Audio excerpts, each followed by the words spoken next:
paradise or danger zones. Picture the Australian outback. Endless red earth stretching to the horizon. Road trains hauling supplies across impossible distances. And iconic kangaroo warning signs. Everywhere you look, tourism campaigns paint images of adventure, freedom, and the call of the open road. For millions of tourists from the entire world, Australia represents the ultimate adventure destination. The land of pristine beaches, world-class cities, and rugged natural beauty that takes your breath away. Tour operators sell the dream of the open road, the freedom of the outback highway, the thrill of discovering remote communities untouched by modernity. But look closely at certain regional towns scattered across this vast continent, and you'll find a reality that contradicts every tourism brochure ever printed. Is this a sign of systemic failure? Has one of the world's wealthiest nations abandoned entire communities to cycles of violence and despair? Or is the situation more complex than simple headlines suggest? The truth is, as always, more complicated than a simple yes or no. In an era where first world nations are measured by how they treat their most vulnerable communities, where crime statistics reveal uncomfortable truths about inequality and neglect, the question arises: are these towns still salvageable, or have they become the forgotten casualties of Australia's economic success? Today, we analyse without false optimism why certain Australian towns have become places that locals warn travellers to avoid, where our regional communities truly stand, and where we must honestly admit that we've failed entire generations. Welcome to an honest investigation. Welcome to Regional Reality. We've listened to your feedback. Today, we look realistically at Australia's dangerous towns. If you value analysis that places facts over comfort, then subscribe to our channel now and activate the notification bell. A like supports our independent work. Let's dive deep into the matter. To understand why these towns are dangerous, we must first talk about money and systemic neglect. The statistical reality. Why the numbers don't lie. A functioning regional town requires substantial investment in infrastructure, adequate policing resources, quality education systems, and genuine economic opportunity for its residents. In the towns we'll examine today, these fundamental pillars have completely collapsed. Assault rates in some locations are 15 times the national average, numbers that would trigger federal intervention in any other developed nation.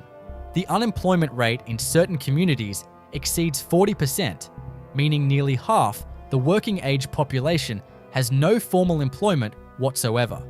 Police stations operate with skeleton crews covering regions the size of European countries, sometimes a single officer responsible for territory larger than Belgium or the Netherlands combined. When the nearest backup is 3 hours away, and the local economy died with the last mine closure 20 years ago, desperation becomes the norm rather than the exception. One must be honest here. Australia has, since the resources boom ended in the early 2000s, developed a two-tier economic system where metropolitan wealth concentrates in Sydney, Melbourne, and Brisbane, while regional towns slowly die from economic starvation and policy neglect. These dangerous towns aren't statistical anomalies or isolated incidents. They're symptoms of systematic policy failure, deliberate economic abandonment, and the kind of geographic isolation that turns manageable social problems into full-blown humanitarian crises. Here, the political leadership at both state and federal levels deserves harsh criticism for decades of willful neglect and short-sighted planning.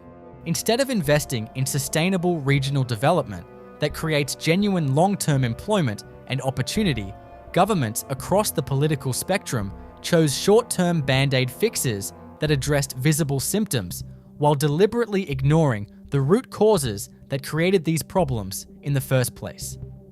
But this criticism has another side, the unvarnished reality. When good intentions meet hard truths, the intervention programs, launched with great fanfare and promises of transformation often fail spectacularly within just a few years of implementation. Money flows in from Canberra. Highly paid consultants arrive from the capital cities. Extensive reports are written and filed. Glossy brochures are printed. And yet nothing fundamental actually changes on the ground where it matters.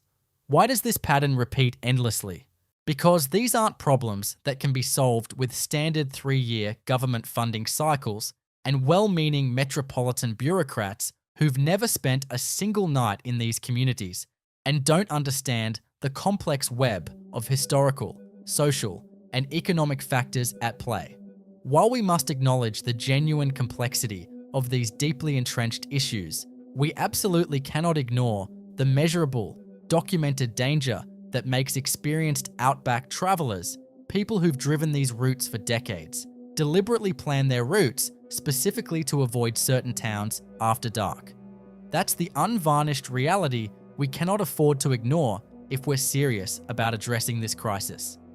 1. Wilcannia, New South Wales, the town that statistics forgot.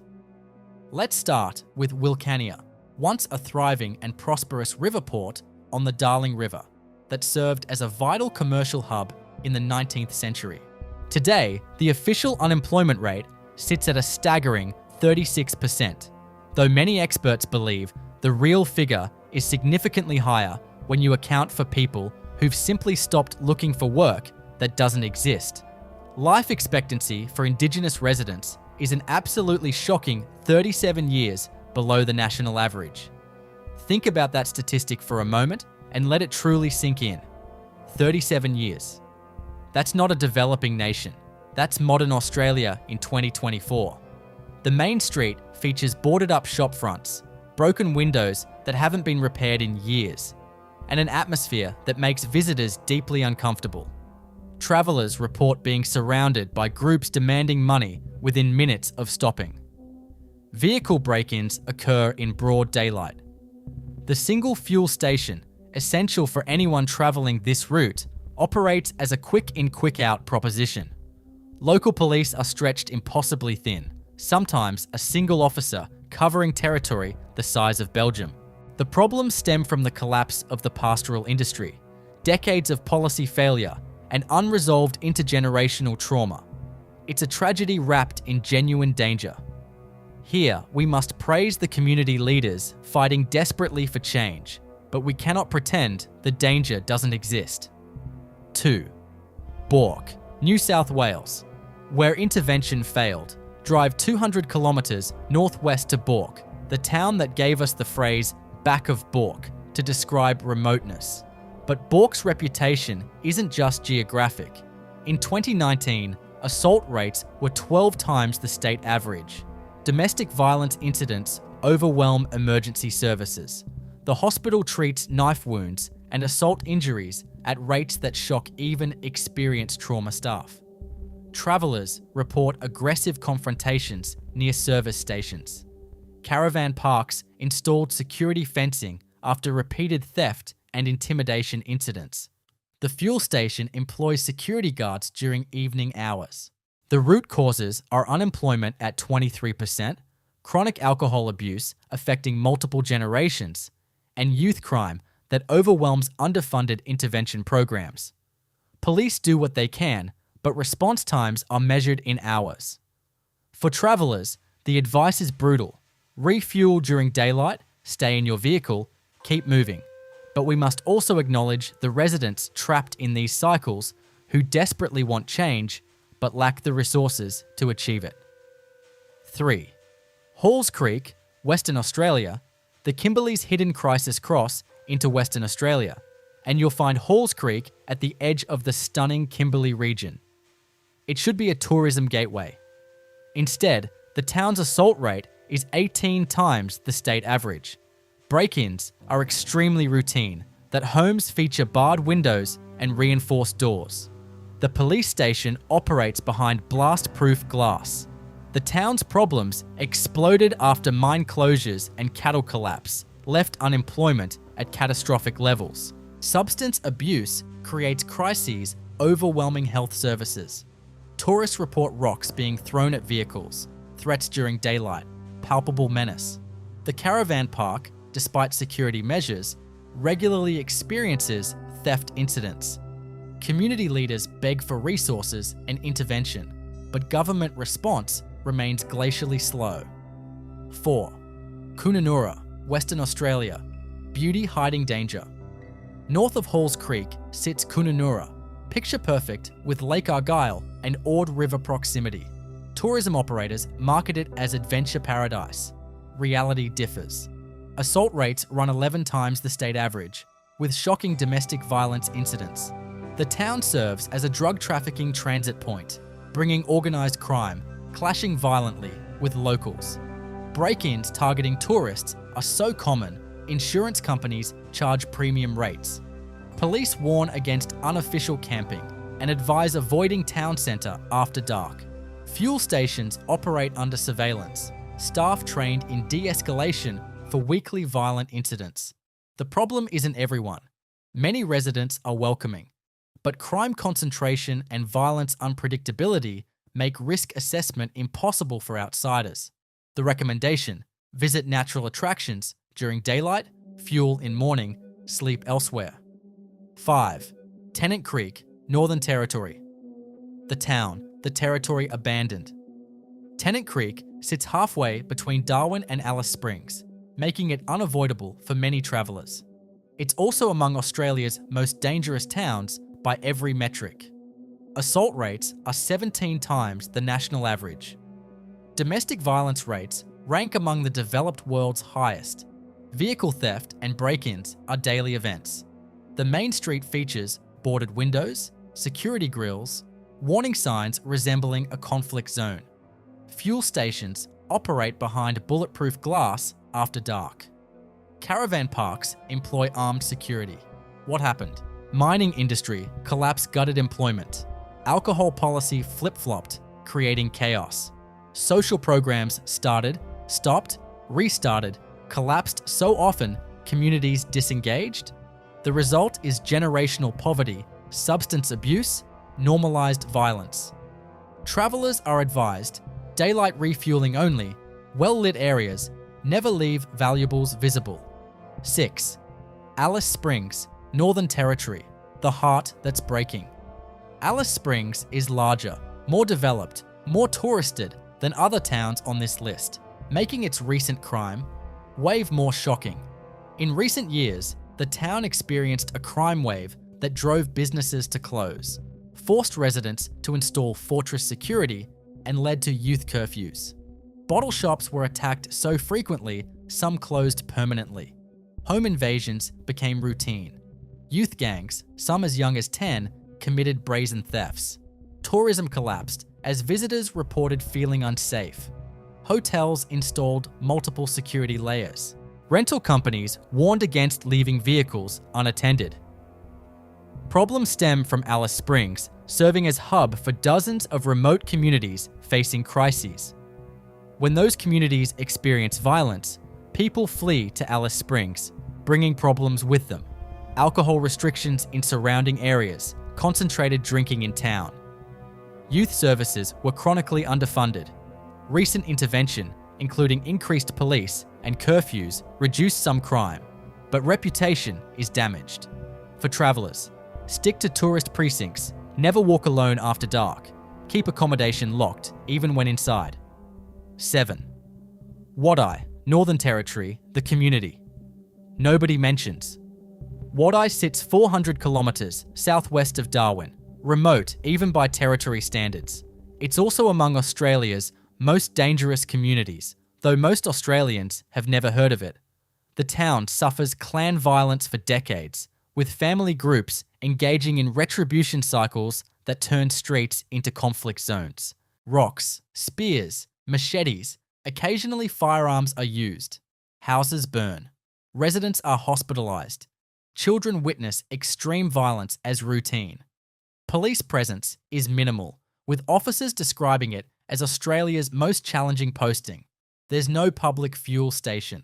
The community is technically road accessible, but outsiders are strongly discouraged without official reason and escort. Problems stem from traditional social structure, breakdown, overcrowding, unemployment exceeding 80%, and complete absence of economic opportunity. Multiple government interventions failed. The community remains trapped in violent cycles that outside Australia would be recognised as humanitarian crisis. For travellers, don't go there. It's not on tourism routes, and access is restricted. 8. Port Augusta, South Australia. The crossroads. Nobody wants. Port Augusta sits at highway crossroads, making it a natural stopping point for travellers crossing Australia. It's also a town with crime rates that alarm even hardened police. Assault rates are 8 times the state average.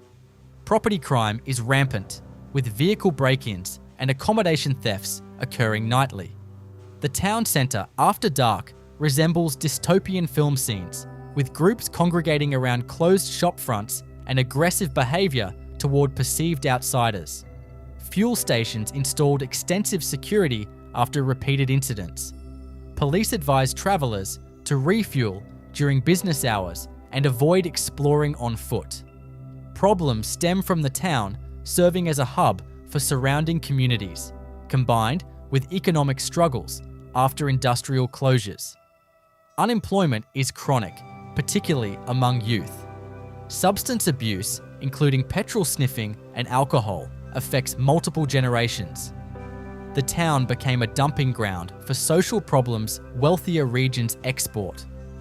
Youth crime and addiction programs are underfunded and overwhelmed. For travellers, Port Augusta is a necessary evil on certain routes. Fill your tank. Use well-lit stations. Keep moving. 9. Mount Isa, Queensland. The mining town that lost its way. Mount Isa is a mining town in Outback, Queensland, isolated by hundreds of kilometres. It should be prosperous given active mining.